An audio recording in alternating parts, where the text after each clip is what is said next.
और इधर माँ सीता डोली में बैठ गए, एक कहार में बैठे। तो कहार में कहार होता है उठाने वाला, तो कहार उठाने के लिए आया। दो व्यक्ति दोनों तरफ कहार को उठाने के लिए जा रहे हैं, तो माँ सीता को नहीं उठा पाए। अंत में 4 व्यक्ति इधर 4 व्यक्ति उधर भिड़े, फिर उठा रहे हैं, फिर भी नहीं उठ रहा है। 10 व्यक्ति इधर 10 व्यक्ति उधर भिड़े कहार को उठाने के लिए, फिर भी कहार नहीं उठ रहा है। अब कहार नहीं उठ रहा है तो 20 व्यक्ति लगा दिया एक उंगल, फिर भी कहार नहीं उठा। ये बात भगवान राम को मालूम पड़े तो भगवान राम कहते हैं, मन में बात कर रहे हैं माँ सीता से कि देवी आपका कहार क्यों नहीं उठ रहा, बताओ। तो माँ सीता बोली, हे प्राणनाथ, हमारे ये जनकपुर में जितना व्यक्ति सब हमारे माता पिता भाई बंधु हैं, हम सब के आंगन में खेली हूँ, सब एक पिता के समान माँ के समान मेरा सम्मान किया है। हे नाथ, मेरा इच्छा ये है, मेरा एक मांग है। तो भगवान राम बोले, बोलो देवी क्या मांग है। जे हम इस सब के आंगन में खेली हूँ और ये सब हमारे माता पिता के समान है। जब हम साकेत लोक में जाऊं तो साकेत लोक में इन सब के लिए जगह होनी चाहिए और ये सब साकेत लोक में ही हमें चाहिए, यही मेरा मांग है। इतने में कहार आए। भगवान इधर बोले, ठीक तथास्तु देवी, ऐसा ही है।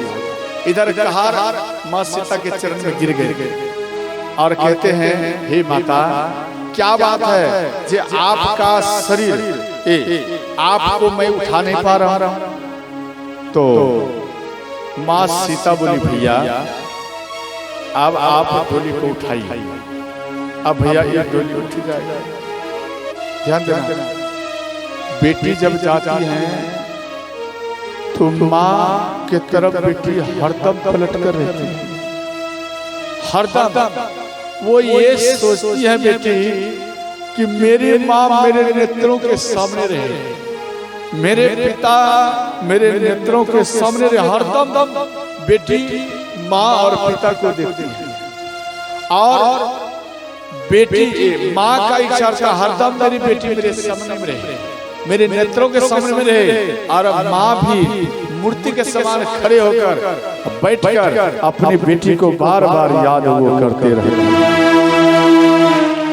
और आगे में बढ़े तो महाराज जनक जी भी पीछे पीछे जा रहे थे।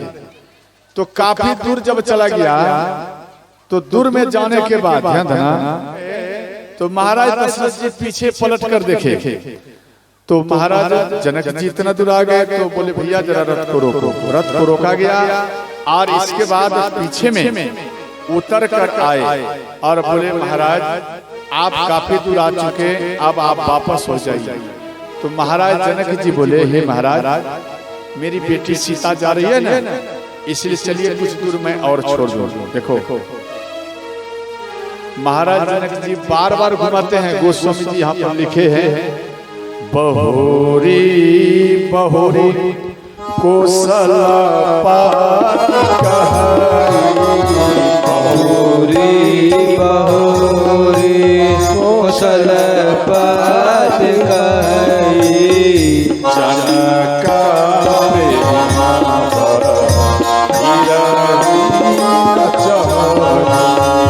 जनक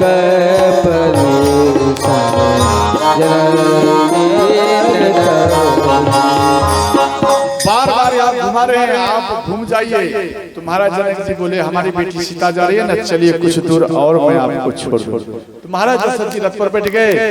इधर सब बराती आगे जा रहे हैं और इधर पीछे में महाराज जनक जी हैं। महाराज जनक जी एक शिला में ध्यान देना, इनका दृष्टि केवल बेटी के डोली पर, सीता के डोली पर, और नीचे में कुछ इसका दृष्टि नहीं है।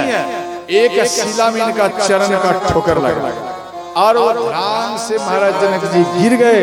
एक शिला में चोट लगा और रक्त बहने लगा, पूरा शरीर लाल हो गया रक्त से, और धूल मिट्टी में भी कभी कभी गिर जाए। तो जब जाने लगे पूरा शरीर लाल हो गया, तो महाराज दशरथ जी पलट कर देखे तो देखते हैं भाई महाराज जनक जी अभी तक नहीं वापस आए, ये गए हैं। बोले भैया जरा रथ को रोको। तो वहां पर जब रोके तो माँ सीता का भी डोली को रख दिया गया, कहार को रख दिया गया। और इधर जनक महाराज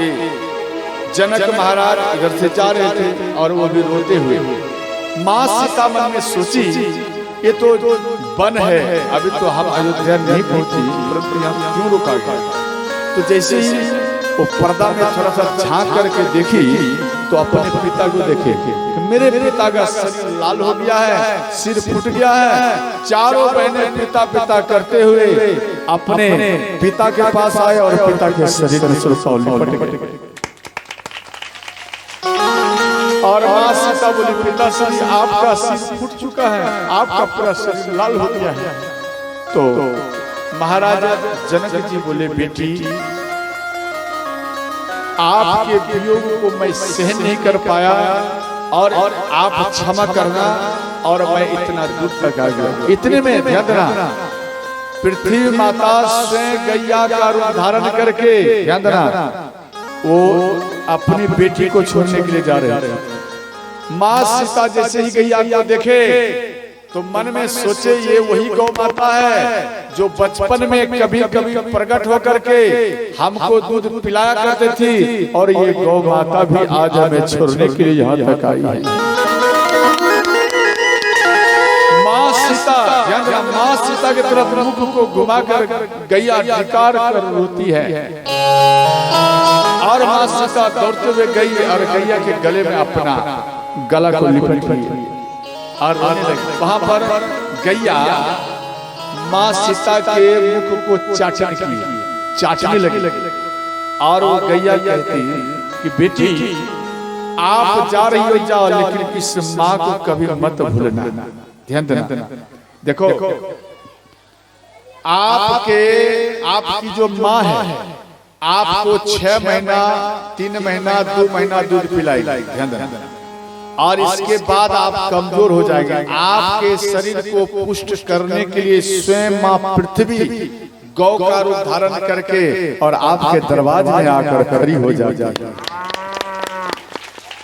और गैया कोई दूसरा नहीं है, गैया स्वयं ध्यान देना माँ पृथ्वी है, और आपके शरीर को मजबूत करने के लिए, आपके शरीर में पावर बढ़ाने के लिए स्वयं माँ पृथ्वी गौ का रूप धारण कर आपके दरवाजे में आकर खड़ी हो जाएगी। और इसके बाद ध्यान देना श्री माँ सीता के हाथ को अपने मुख में लिए गैया और ध्यान देना कहार में बैठाए, गैया कहार में बैठाए, माँ सीता बैठी।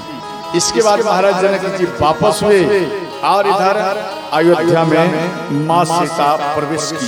ध्यान देना माँ सीता जैसे ही अयोध्या में प्रवेश किए तो अयोध्या की हर माताएं प्रसन्न हो गई।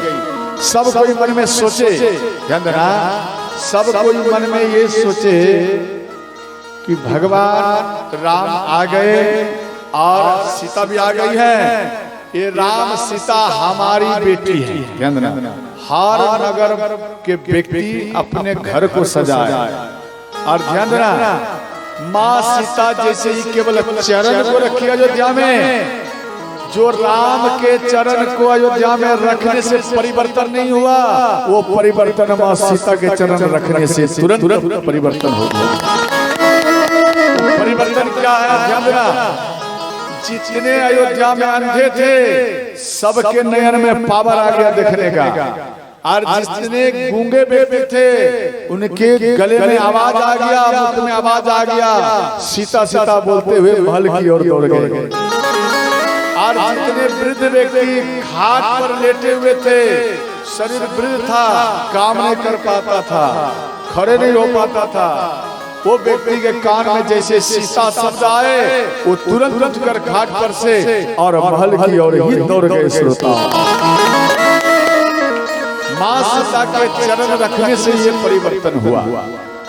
आप अपनी बेटी, बेटा और पुत्र हो, ध्यान देना, जब आप इन दोनों को आप अपने महल में प्रवेश करते हैं तो किस प्रकार का एक कलश को सजाते हैं, नहीं सजाते, एक कलश को रख दिया, नहीं रखते गेट पर, और बेटा पुत्र क्या बोलते, इनको अपना चरण से पलट लो कलश को और घर में बेटा प्रवेश कर जाओ।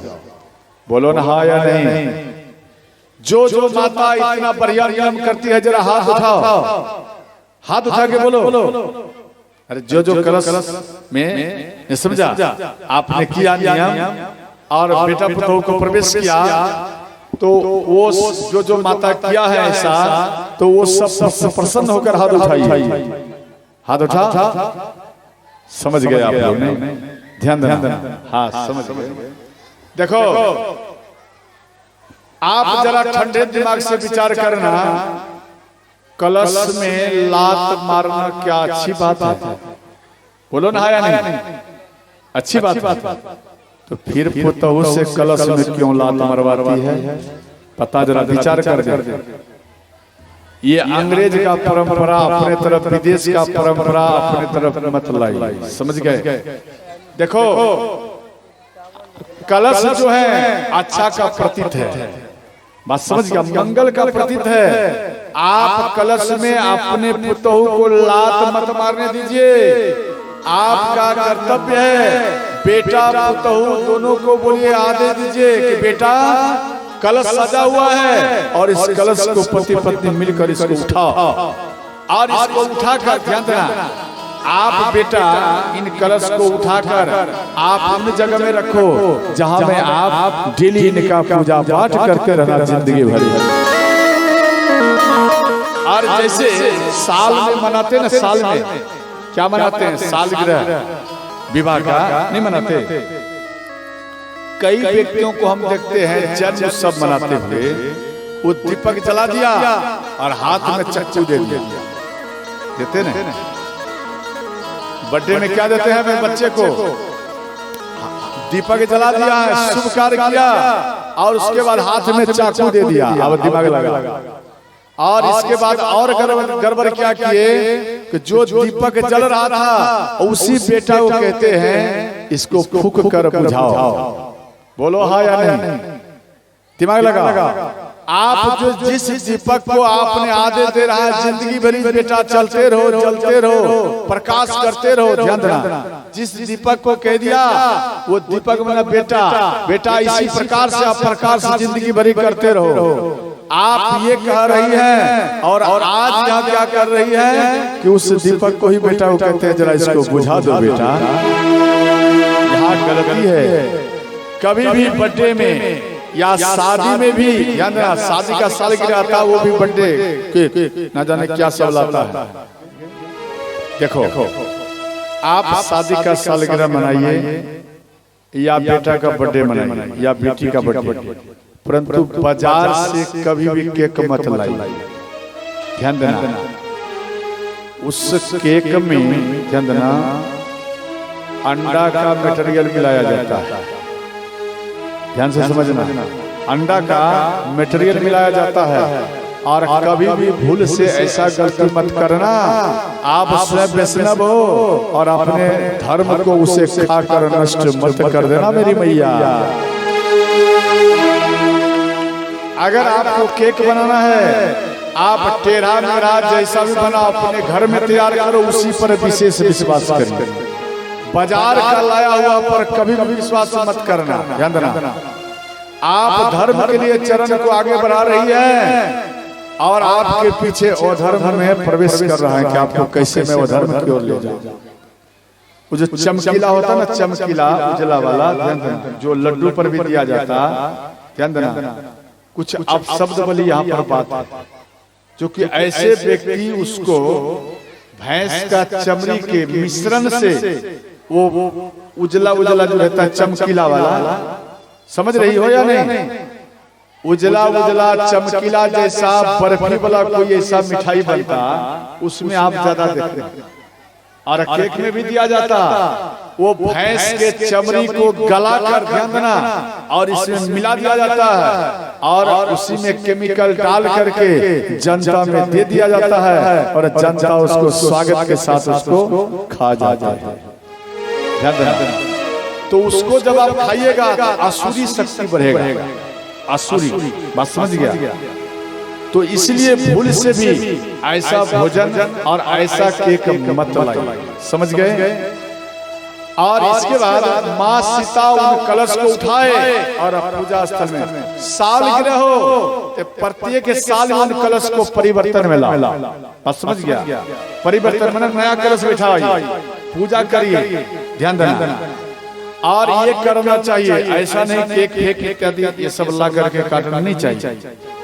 और माँ सीता, इधर भगवान राम, ध्यान देना, इधर भगवान राम को सब कोई ऐसे विधिवत जिस तरह पतों को लाना चाहिए लाए, और इधर भगवान राम को घेर लिए तीनों माता, और घेर कर, ध्यान देना, और माँ कौशल्या कहते हैं बेटा आप जो इतना दिन चला गया, और एक बार बता, तारका इतना भयंकरी राक्षसी थी, पहाड़ के जैसा, आप कैसे मार दिए?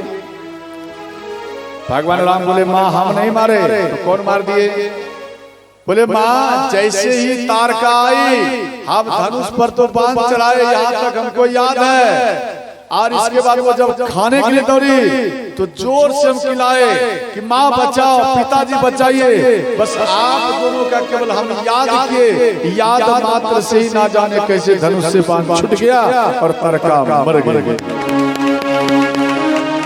हम नहीं मारे, आप और पिता इन दोनों का याद मात्र से वो स्वतः ही तारका मर गया, हम नहीं मारे। तो माँ के कही बोली बेटा अभी तक आपका आदत नहीं गया है दूसरे के ऊपर बड़ाई करने का। तो अंत में माँ कौशल्या कहते हैं बेटी बेटा जाति न गए तुम ही बिनु जाति न गए तुम ही बिनती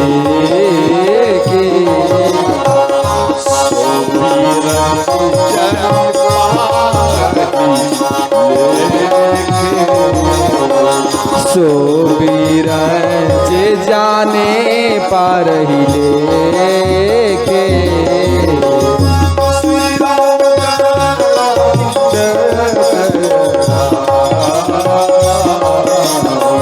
श्री राम जय जय राम, श्री राम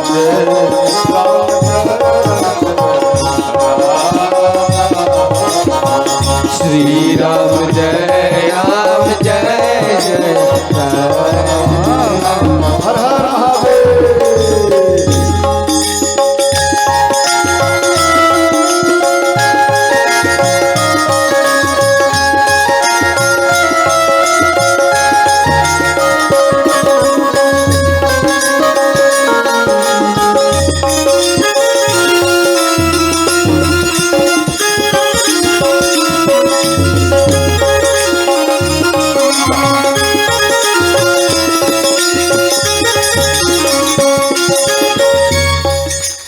देखो करताल जोर से बजाना करो, समझ गए? और इधर माँ कौशल्या बोली बेटा राम देखो घट रामायण में दिया गया है कि यहाँ राम को माँ कौशल्या कहती हैं कि बेटा जितना दिन आपको नहीं देखे, जितना दिन आपको नहीं देखे वो हमारे आयु में लिखे ब्रह्मा। ध्यान से समझना, जितना दिन हम भजन नहीं किया, कीर्तन नहीं किया, ये मेरे आयु में लिखे, और जितना दिन हम भजन किया, आपको याद किया, आपका दर्शन किया, ये ब्रह्मा जी मेरे आयु में ना लिखे। इसका एक दूसरा अर्थ है, जैसे आप 4 घंटा यहाँ कथा होता है, समझ गए? आप इन 4 घंटा इस पंडाल के अंदर में बैठ गया, ध्यान देना, इस पंडाल जो है ये कवच है। कोई मानो मरने वाला है, आप पंडाल में दे दो, उसका मृत्यु नहीं होगा, उसका इसलिए मृत्यु नहीं होगा। अब यहाँ पर बात दूसरा है, ध्यान देना। आप जो यहाँ पर 9 दिन कथा होगा और 4 घंटा पढ़े, तो 9 गुना 4 करिए, कितना हुआ? 36 घंटा। ध्यान देना, आपका आयु है 80 वर्ष। ध्यान देना, 80 वर्ष। 80 वर्ष आपके मस्तक में, ललाट में लिख दिया, फिक्स हो गया है। क्या 80 वर्ष ये घंटा भी जी पाओगे? नहीं समझे बात? मानो 80 वर्ष आपके ललाट में लिखा हुआ है, 80 वर्ष के बाद आप मर जाओगे, तो क्या 80 वर्ष 1 घंटा या 1 दिन भी आप जी पाओगे? ज्यादा हाँ या ना बोलना मत, नहीं जी पाओगे। लेकिन हम कहता हूं आप जियोगे, परंतु कैसे? देखो 36 घंटा एक गारंटी है। आप जो 9 दिन 4 घंटा डेली कथा को सुने हैं, ये 9 गुना 4 करिए, 36 घंटा हुआ। ये 36 घंटा, ध्यान देना, 80 वर्ष और 36 घंटा, अर्थात ये 36 घंटा राम कथा व्यास से, व्यास की तरफ से सबको श्रोताओं या आशीर्वाद के रूप में दान किया जाता है। आप कहीं कहीं सुना होगा कि 1000 वर्ष हो गया, 250 वर्ष तक तो हम बूढ़ा को देखा, 250 वर्ष तक अभी तक व्यक्ति जीवित है, केवल हड्डी है, मांस नाम मात्र, हड्डी केवल, और वो केवल सांस ले रहा है, वो भी क्या बोलते हुए? राम राम बोलते हुए। ध्यान देना, जितना दिन आप राम राम बोलोगे, जितना समय तक राम राम करोगे, वो आपके आयु में नहीं लिखा जाएगा। और जब भगवान राम को आप भूल जाओगे, उसके बाद आपका आयु चालू हो जाएगा। बात समझ गया? इसलिए कथा में बैठो और कथा को श्रवण करो। इसलिए हम बोले कोई मरने वाला है, राम कथा में बैठा दो, वो नहीं मरेगा, वो जीवित रहेगा। क्यों? वो राम कथा में आ गया।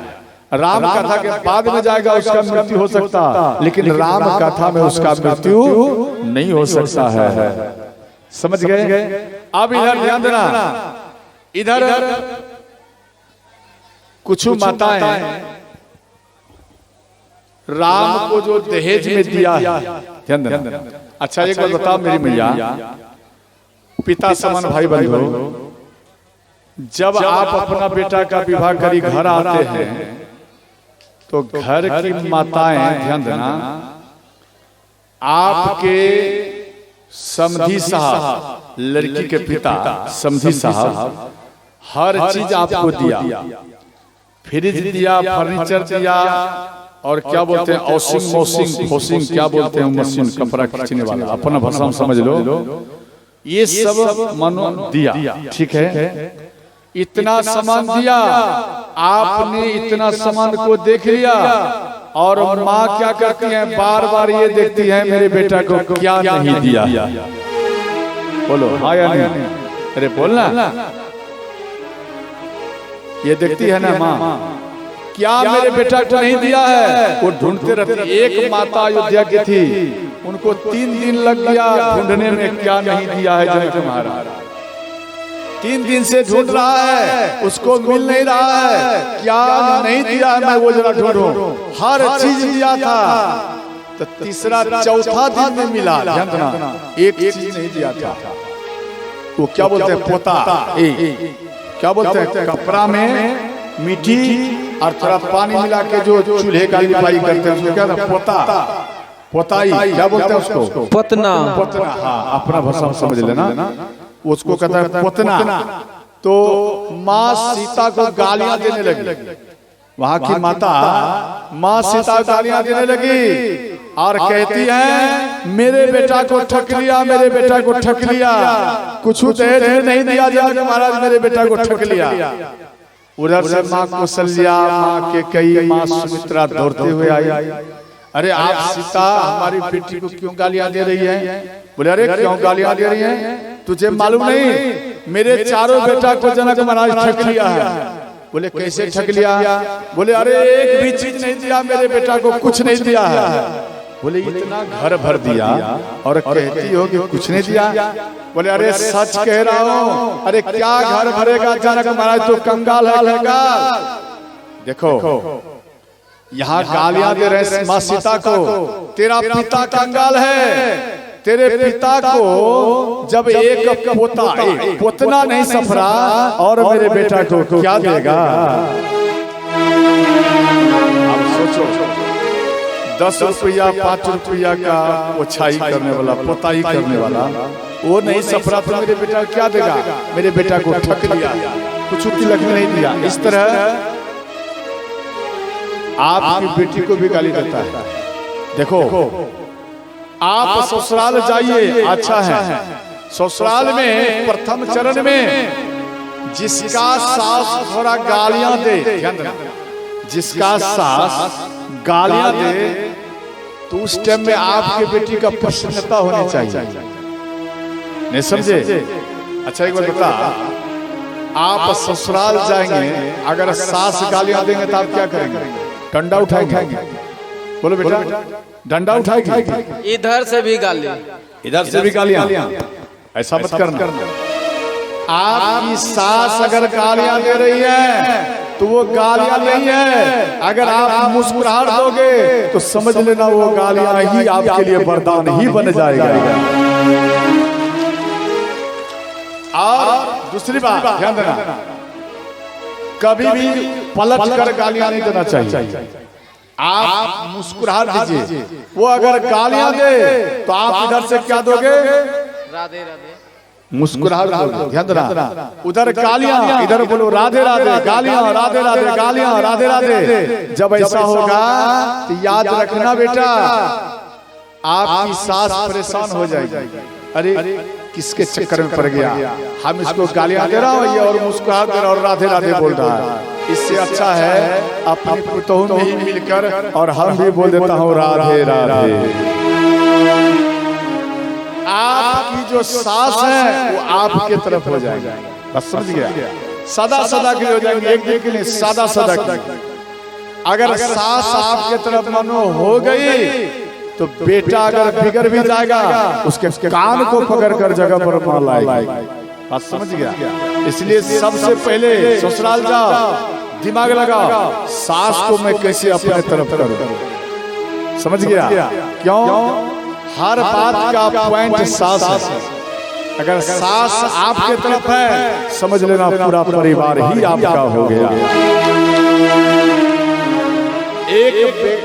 एक बात ध्यान देना, एक पति था और डेली दारू पीता था और दारू पी करके आया और डंडा लेता था, डंडा, समझ गया? ठंडक का समय था और कहा गई, जोर से खिलाते थे, अरे कहा गई गरम पानी ला, नहीं तो डंडा दिखावे तुझे मैं पीटूंगा। तो वो तुरंत गरम पानी ला कर दे दे, नहा ले। डेली ऐसा प्रक्रिया करे। तो अंत में एक बाबा के पास गए, बाबा जुक्ति बताए और दूसरा दिन फिर हुआ तो ध्यान देना, जैसे ही इनके पति आए डंडा लेकर, कहा है गरम पानी ला, नहीं तो डंडा दिखाए, समझ गए? इसका था पतला डंडा, समझ गए? पति का। और उधर से 4 गुना डंडा लिए, साधु बाबा बता दिए 4 गुना डंडा लिए। और जैसे ही पति बोले कि कहा है गर्म पानी ला, नहीं तो उधर से भी वो डंडा उठाई, ध्यान देना, डंडा उठाई अगर गर्म पानी नहीं दिए तो डंडा देख लिया पति। डंडा जब देखा भाई ऐसे भी अगर सिर पर गिरेगा तो फिर मेरा सिर ही फूट जाएगा। डंडा को देखकर हार मान लिया और कहने लगा कोई बात नहीं, हम ठंडे पानी से नहा लेंगे। ध्यान देना, आपका पति अगर बिगड़ जाए, ध्यान देना, तो आप जितना आपके अंदर में पावर है, आप पावर लगा और अपने पति को जगह पे लाई। आपका धर्म है, समझ गए? जैसे आपकी पत्नी मानो बिगड़ गई है तो आपका भी कर्तव्य है हम ऐसा कौन सा कार्य करो जो हमारी पत्नी प्रसन्न होकर ये हमारे तरफ आ जाए। समझ गया? वो समझ जाए, बिगड़ ना जाए। ये दोनों व्यक्तियों का ही होता है। एक ओझा था, ध्यान देना, एक ओझा था, ओझा झाड़ फूक करता था, समझ गए? एक आया है पेशेंट, नहीं समझे बात को? पेशेंट आया और वो कहता है अगल बनाओ, बगल बनाओ, आकाश बनाओ, पताल बनाओ। ध्यान देना, इस तरह वो ओझा कर रहे थे। उधर से पत्नी आई और झाड़ू उठाई। ध्यान देना, झाड़ू उठा लिए और इसके बाद अपने पति को देना शुरू कर दिए। बोले क्यों मारती हो? बोले इसलिए मार रही हो कि आकाश बनो, पताल बनो, अगल बनो, बगल बनो, एक जरिया पर टटिया टूट गया है उसको तो कभी बांध ही नहीं पाते हो। बात समझ गया? तो पति को ध्यान देना, जगह पे लाना आपका कर्तव्य है। बोलो सच्चे दरबार की जय। ध्यान देना, इस प्रकार से माँ सीता को गालियां दिए और इसके बाद